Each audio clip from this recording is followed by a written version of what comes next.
Hey,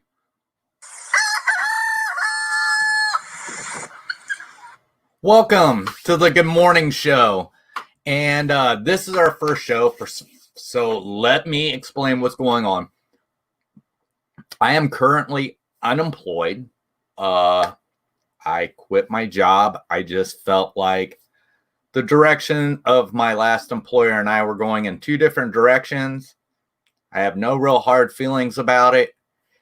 And that's about it. So I planned on doing this live stream until I become employed again. So as for that, I mean, we got a lot of stuff going on. I've got a lot of news to share for the day, and hopefully we can do something with this.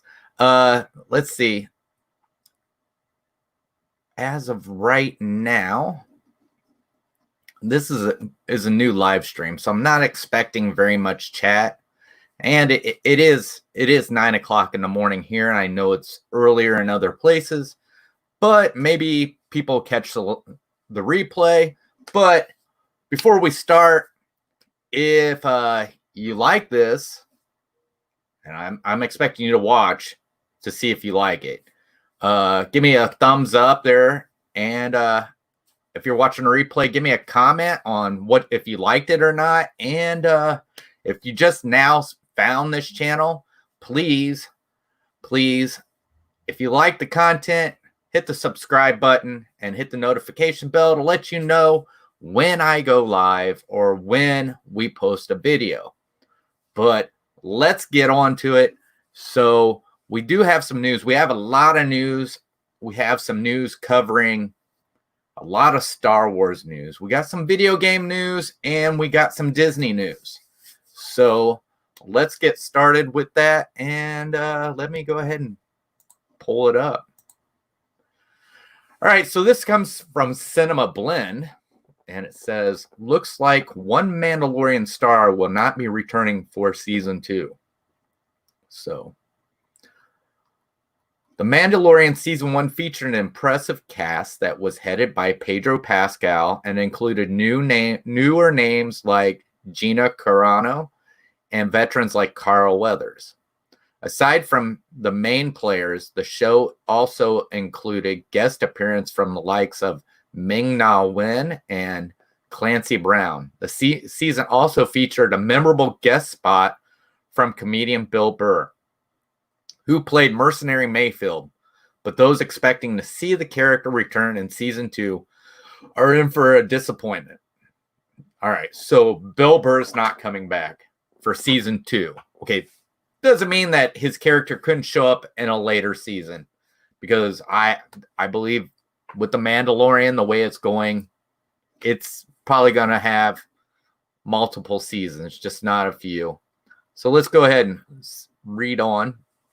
When asked if he'd be returning to do more on The Mandalorian, Bill Burr confirmed that he currently has no plans to return, meaning that he likely won't be featured in season 2. As of right now, it would appear that Burr doesn't actually have much lined up.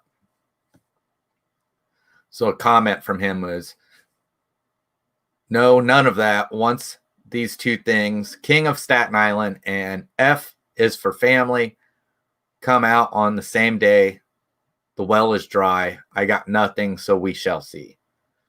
Bill Burr sounded very adamant when speaking, so it doesn't seem as though he's covering up a possible secret appearance from Mayfield in The Mandalorian Season 2. Mayfield was introduced in Mandalorian's 6th installment, Chapter 6, The Prisoner. As a former Imperial sharpshooter in the episode, he leads Mando and a team of mercenaries on a mission to free a prisoner from New Republic transport ship. Along the way, he and Mando clash repeatedly before Mayfield and the others betray him. So, yeah, this was a good episode. I really did like this. I don't think there was really a bad episode. I mean, some people might disagree with me, but this was really a different episode, and it kind of made things look a little different in the world. But, you know, hey, I liked it. Maybe others didn't, but I thought Bill Burr did a great job. as a character in the Star Wars universe. And hopefully the character of Mayfield will come back. Maybe not season 2, but somewhere later on. So it would be great to see Bill Burr again in The Mandalorian as Mayfield, and hopefully that will happen.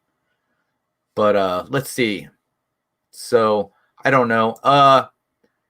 Like I said, there's nobody in the chat.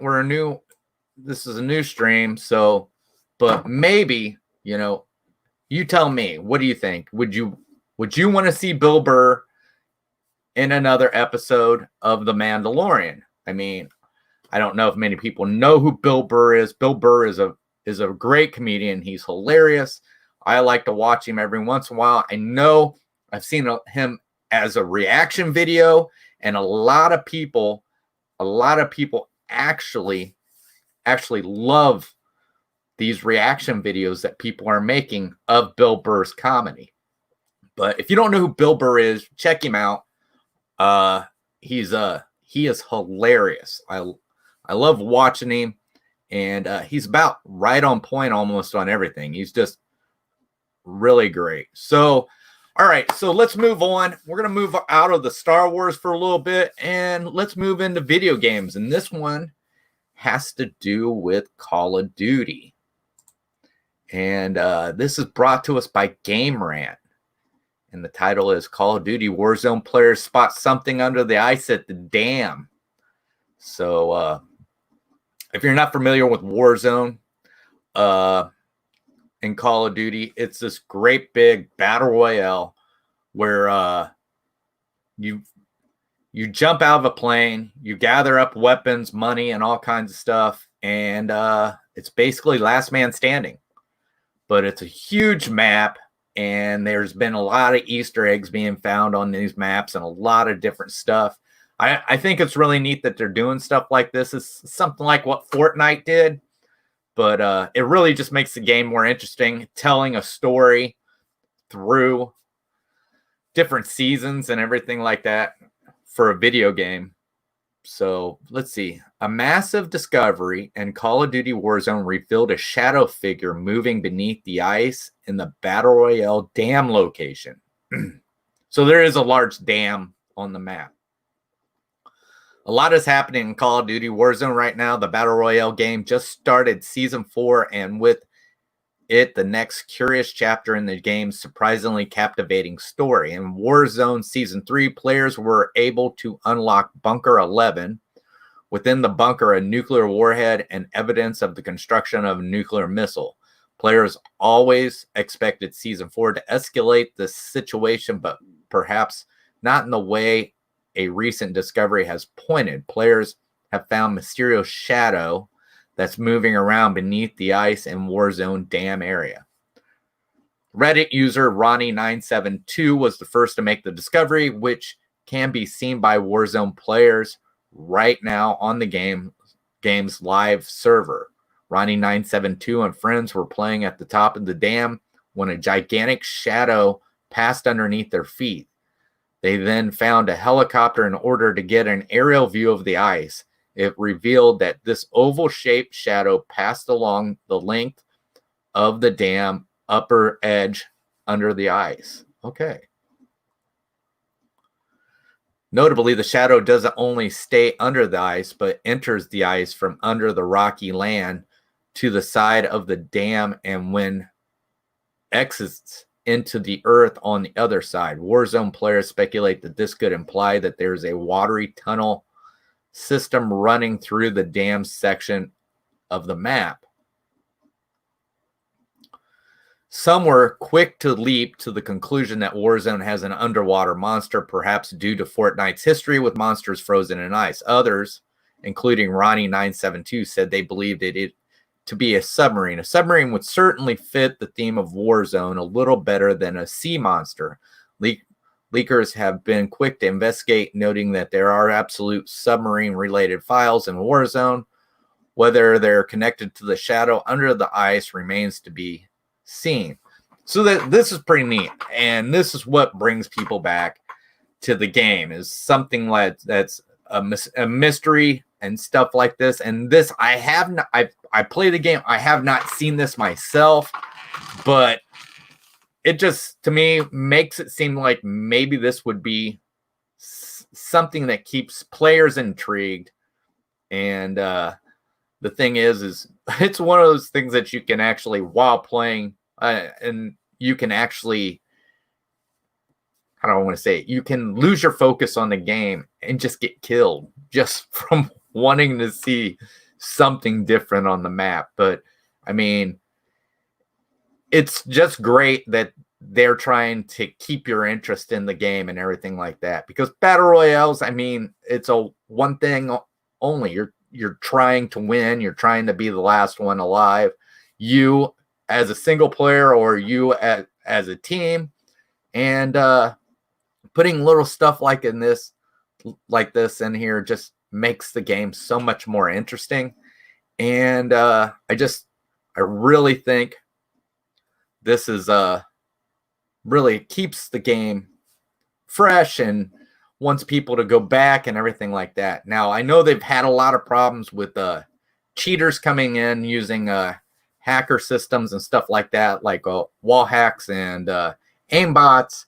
And hopefully they're cleaning all that up, because that takes away from the game and really, and pushes people away from it when you got that going on. So I'm hoping they've taken care of that and got a system in place that will take care of those that are cheating. But something like this is something that'll bring people in to take a look and really, really intrigue people. So let's go ahead and let's see. Still no one in the chat, but like I said, we're still this is still a new stream, and it's early in the morning, so maybe we'll get a lot of people in the replay. So let's see what we got next. Next, we have the Disney World and Disneyland are brilliant for opening in July. And this comes from the Motley Fool. And it says, Walt Disney is now the only theme park operator that has yet to open its gates attractions, and it will be another 4 weeks before that happens. Half of Disney World's theme parks will begin entertaining guests again on July 11th, followed by the other half 4 days later. Disneyland has proposed to open its 2 theme parks on July 17th. Some have wondered why Disney is waiting so long since the mid-March closure of its iconic attractions to get rolling again, especially after its rivals in Central Florida at least opened as quickly as possible after receiving clearance at the state and local level to get back to business earlier this month. Disney knows that it's what it's doing. Let's go over some of the reasons showing up seemingly unfashionable late to the industry's relaunch party could be a smart call. Time is on Disney's side. It may seem shocking to see Disney waiting so long to unlock its turnstiles, especially since one analyst, Todd Junger at Bernstein, argued a couple of months ago that Disney is losing $1 billion in earnings before interest and taxes for every month it remains closed. However, Disney has a unique position in that it has many other profitable businesses to keep money coming in with its parks shuttered. Disney is a regional amusement park operator with all of its eggs. Disney isn't a regional amusement park operator with all of its eggs in the Ferris wheel basket. It has Disney Plus streaming to a growing audience of homebound entertainment consumers. There's ABC, ESPN, and Disney Channel, among the many other media networks and cable properties cashing in on the captive audience. Folks are still buying consumer products based on Disney's wide catalog of intellectual properties. Disney will obviously be in better shape once Disney World and Disneyland gets going again, but its chances for profitable success are stronger the longer it waits. Let's talk about Central Florida right now. The first couple of days of park operation for Disney's smaller rivals have been lightly attended, but those numbers will grow with every passing week. Social media was full of snapshots of long lines to park at Universal Orlando on Saturday, a sharp contrast from the small crowds over its debut weekend earlier this month.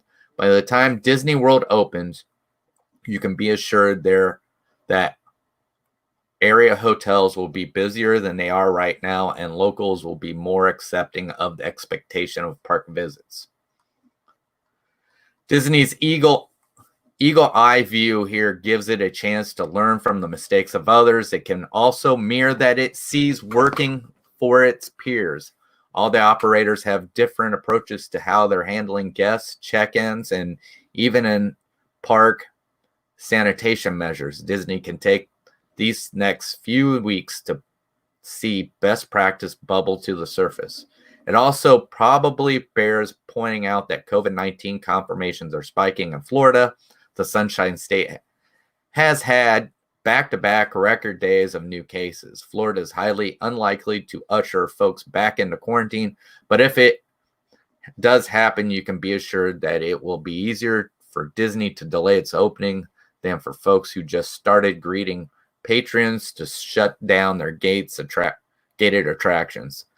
Things can also go the other way in the next 4 weeks with the outlook improving, social distancing measures that are restricting operations, or the safeguard like face coverings requirements weighing on some guests' experience can soften up if the spike in new cases proves to be temporary and associated with death rates continue to decline. Profitable could be easier than you think. Bernstein Junger, the analyst with the $1 billion a month of efficiency meter running on the closed park, recently boosted his price target on Disney. He thinks Disney can cover the incremental fixed and variable cost of running its parks at 25% of its normal run rate attendance. In short, running at 25% of its average attendance is enough to hold up as well as where it is right now with its $1 billion a month hole. Actually profitable, according to Junger, would be when it's operating at better than 60% of its pre-pandemic levels. There is a lot of confusion within the theme park community when it comes to capacity, especially when folks wrongly take that to mean the same thing as average attendance counts. Florida's Orange County Economic Recovery Task Force is recommending that theme parks initially open at 50%, and Disney will probably offer less than that until it works the kinks out.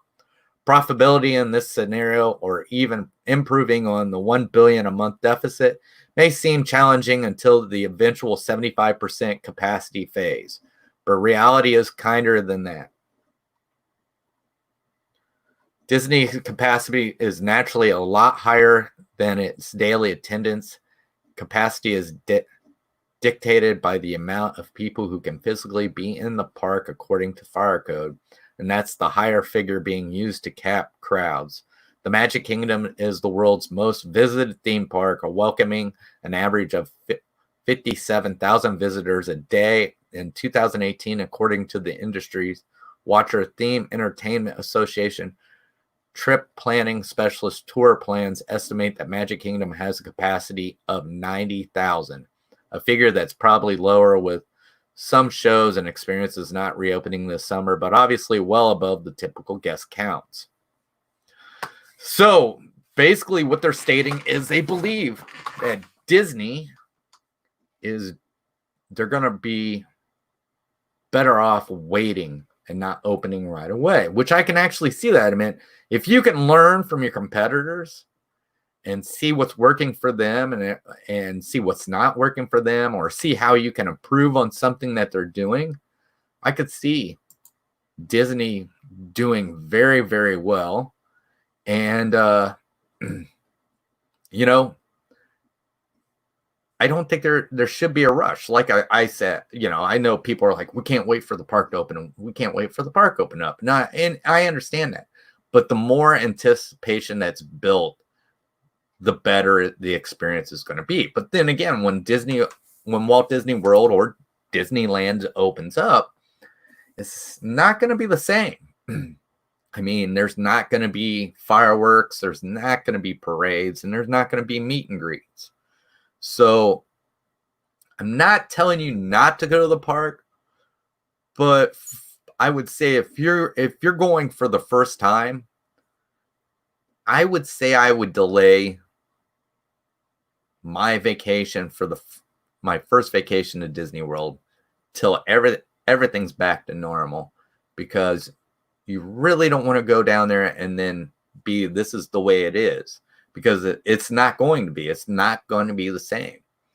Now, I'm not saying don't go to Disney World, because I would hate to say that. But like I said, if it's going to be a first-time trip, I just feel like you wouldn't get the experience that normal people who have in the past for a first-time trip.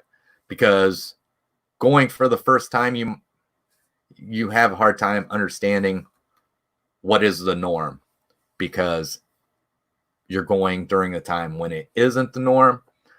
But hey, if you've already got things in place and everything like that, just remember when you get there, this isn't how things actually work here at Disney World or Disneyland. But so we're going to move on to our final story. And hey, Candy Mom, how am I awake? Well, I got up and decided to start doing another live stream, and so yeah, that's how I'm awake. Usually I'm at work right now, but if you hadn't seen the beginning, I'm actually unemployed right now. So I figure, why not take the time and do a live stream talking about different things that I love, and I know some people love as well.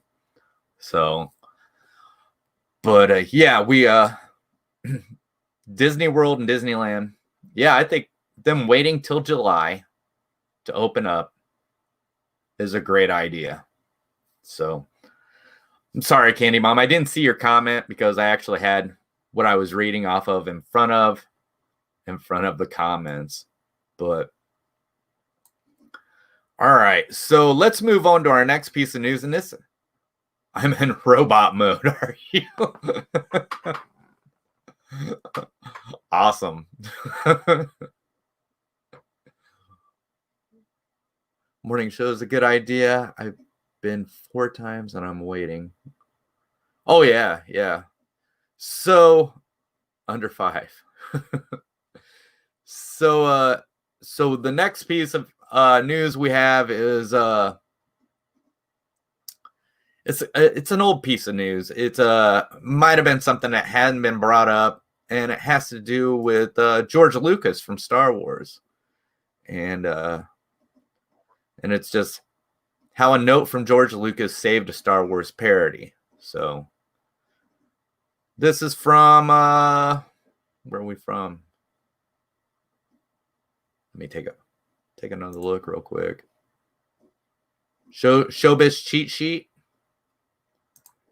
And let's see. Many Star Wars fans have mixed feelings on George Lucas. He undoubtedly played an integral role in the creation of the first 3 Star Wars films, the most universally beloved films of the series.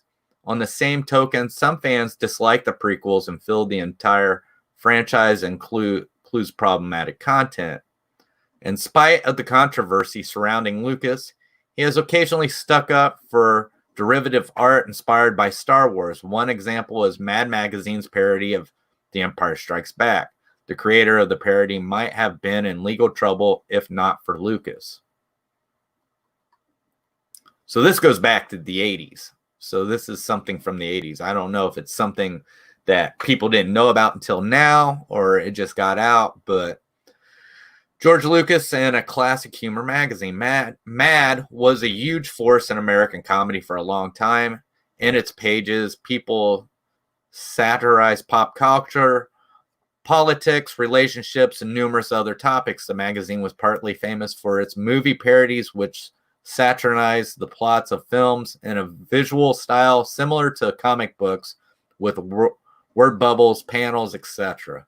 The relationship between Lucas and Mad began before the advent of the Star Wars franchise. Before the release of the original Star Wars film, Lucas was most known for his coming-of-age comedy American Graffiti. The poster for the film was drawn by Mort Drucker, an artist who created many caricatures for Mad. So it's been a while since I've seen American Graffiti. So, but here's a related note. Michael Jackson, Tupac Shakur were almost in Star Wars. Wow, that would have been different. The Empire Strikes Back was a huge deal when it was released in 1980. A magazine like Mad, which derived much of its humor from spoofing Hollywood, almost had to parry it, and they did. The cover Mad Empire parody featured Yoda with the face of Mad's mascot Alfred E. Newman. George Lucas and his lawyers reacted to the Star Wars parody. Lucas liked the parody. According to the book Mad About Star Wars, he sent Mad a note praising their work. Newsweek reports the note praised some of the artists behind the parody. Special Oscars should be awarded to Mort Drucker and Dick DiPartola, the George Bernard Shaw and Leonardo da Vinci of comic satire. Their sequel to my sequel was sheer galactic madness. In addition, Cinema Blend reports Lucas offered to buy the original artwork used in the parody. Lucas lawyers, however, were not impressed. They felt Mad was using Star Wars characters to sell magazines. They sent the magazine a cease and desist order, asking them to stop using Star Wars characters. In addition, they said Mad should hand over all the profits of the Empire issue. Why was Mad getting different responses from Lucas and Lucasfilm's lawyers?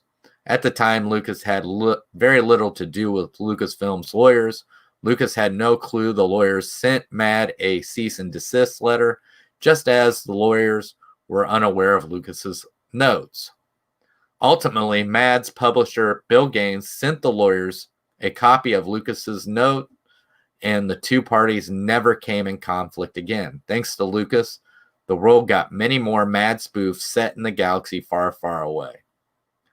So this just kind of proves this, and we've seen this happen before with Lucasfilms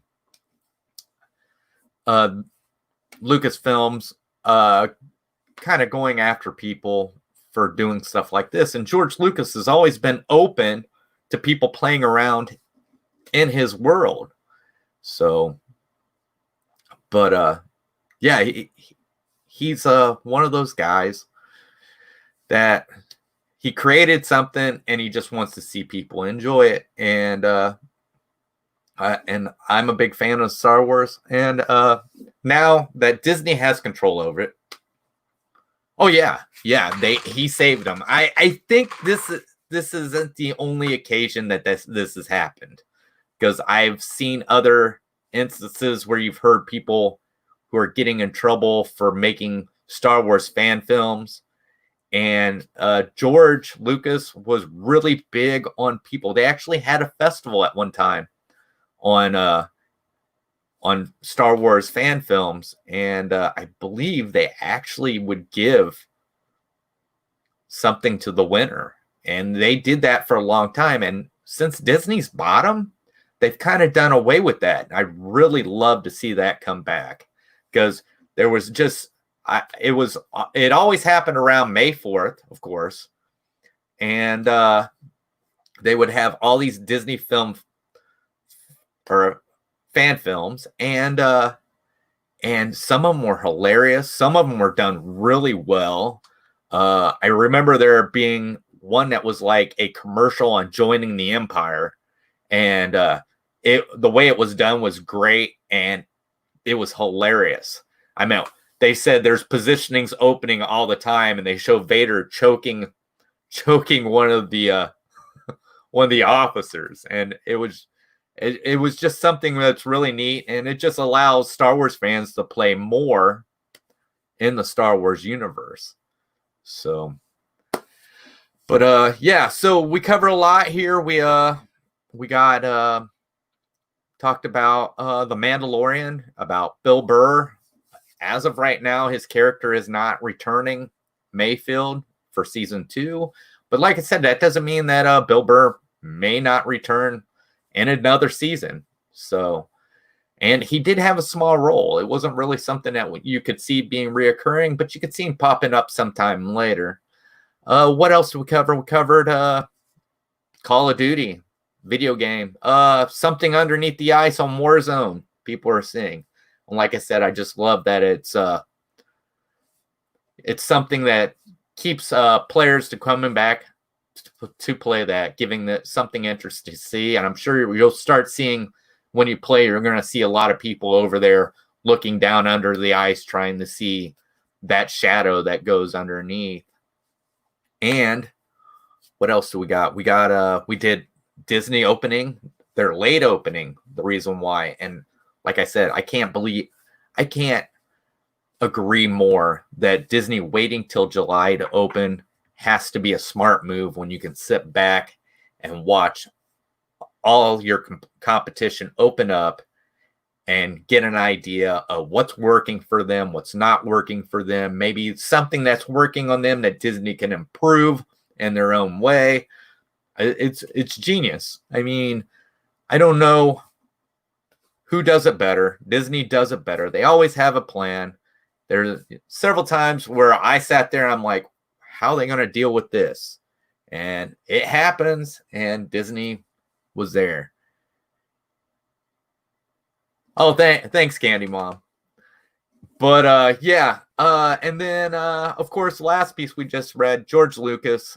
I think George Lucas is just a big kid when it comes to the Star Wars universe and just wants to share that universe with everybody else. So there was I do watch Star Wars Theory, and this guy has made some great Star Wars fan films. And he did one called Darth Vader. I think it was called Shards of the Past. And it was done really good. And he made it, and he actually played Vader. And Lucasfilm came after him pretty hard about it. They demonetized his video here on YouTube, but eventually they lifted up, and he is allowed to continue. This was just the first episode that he had made, and just did a great job at it. It looked great, and I'm hoping to see he does a sequel to it, because that's what he was meaning to do. And but I really thought that was pretty cool. I think Lucas stepping up, you know, obviously I don't know if George Lucas knew of that happening. I think eventually it probably came to him. But yeah, I mean, that's what I loved about George Lucas. He liked allowing everybody to play in his universe, and now Disney has made it where we can actually physically be in their universe. There was Star Wars Galaxy's Edge, and that's probably one of my favorite things there. Haven't been to the one in Disneyland, but I have been to the one in Hollywood Studios there in Disney World, and the place is just amazing. And I've said it before, and I'll say it again. When you see the Millennium Falcon for the first time right there in front of you, it's like seeing Cinderella's castle for the first time when you go to Disney World. It's an amazing experience. It's so immense. It's so, I don't know, it just pulls you into the universe. And I've done several things there. I've got to go to the cantina. Love that. Thought it would be better if they could put more. Yeah, the land is amazing. If they could put, add some creatures into the cantina and stuff like that to make it feel more alive with the Star Wars universe. And hopefully that's coming. I got to build a lightsaber, and I know it's an expensive experience. With tax, it cost me $212. But man, it was so fun. It was just so neat to be able to do something like that.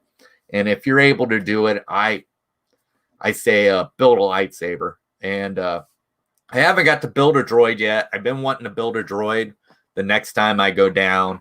I do want to go back to Cantina. When I went, it was cast member preview, so they didn't have a lot of the stuff that you were finding out at Disneyland when they finally opened. But I do want to go, and I want to do the yeah, I can't. The droid, yeah, I think I'm going to do an R unit, because there's more accessories for an R unit there is for a BB unit. But they had a beer flight that I want to get. And the thing is it costs $75 for this beer flight, but it comes with a little like serving tray. And I think there's either 4 or 5 glasses, and you get to keep all of this. And the beer glasses look like Rancor tooths, and they fit right down into the tray and everything and you get to keep all of that. And due to the fact that my lightsaber has a Rancor tooth on it, I think it would just go really well with my lightsaber. The Rancor teeth for the glasses in the beer flight. But yeah, basically it's about all I have for this morning.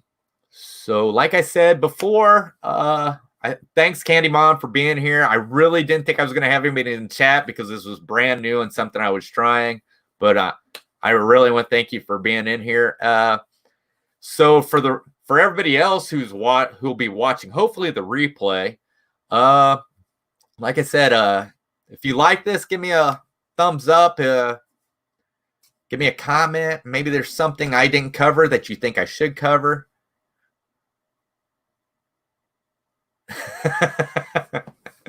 Yeah, me, you, and Gonzo, and we need a 4th person. LOL for the flight. Oh yeah.